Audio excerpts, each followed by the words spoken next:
Hej, jeg hedder Lars Keller.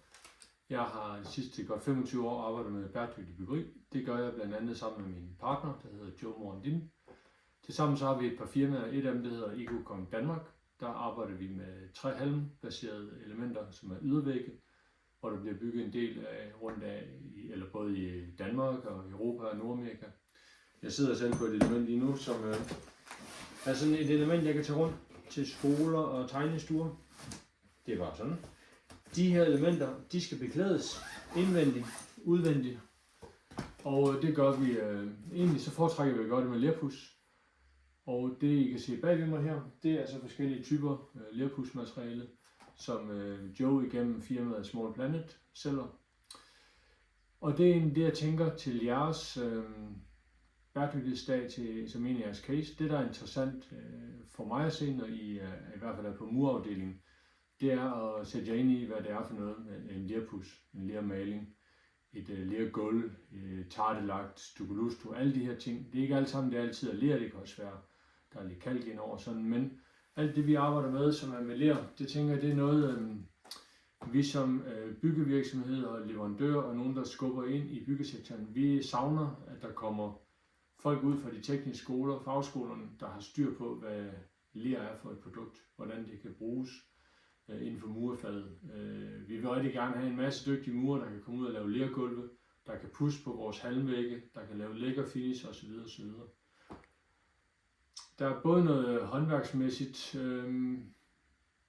i det, der er noget rent kulturmæssigt i det, der er noget økonomi, der er udførsel osv. Hvorfor er det interessant, og hvorfor giver det mening for os? Vi gør det sådan rent vores motivation i forhold til klimaet. Det er, at det er materialer, der ikke kræver ret meget energi.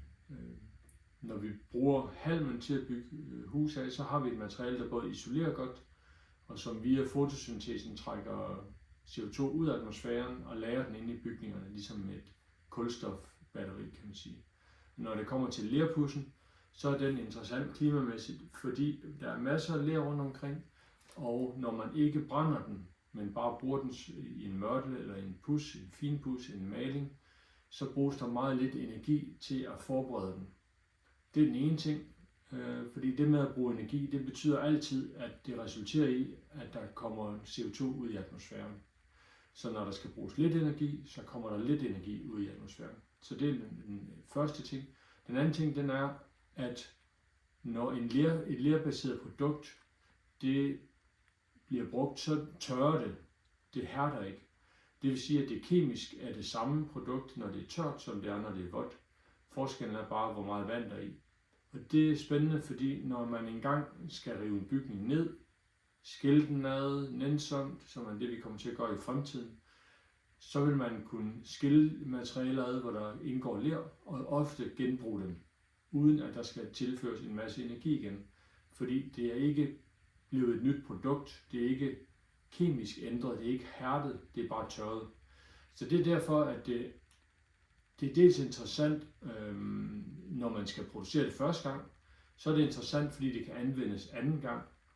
Så er det også interessant, fordi dem, der arbejder med det, de ikke skal udsættes for noget kemi. Der er ikke noget dårligt ved det, når man får det på huden. Der er ikke noget dårligt, når man indånder det osv. Og for det fjerde, så er det godt for dem, der bor i et hus med de her materialer. Fordi der heller ikke er nogen afgasninger, nogen udledninger, noget. Der er ikke tilført noget kemi, der er ingenting, der sådan ligesom bidrager til indeklimaet. Det er sådan et neutralt produkt.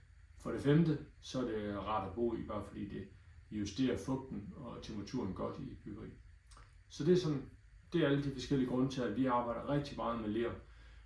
Og vi har nu været i gang, som jeg sagde i starten, i over 25 år.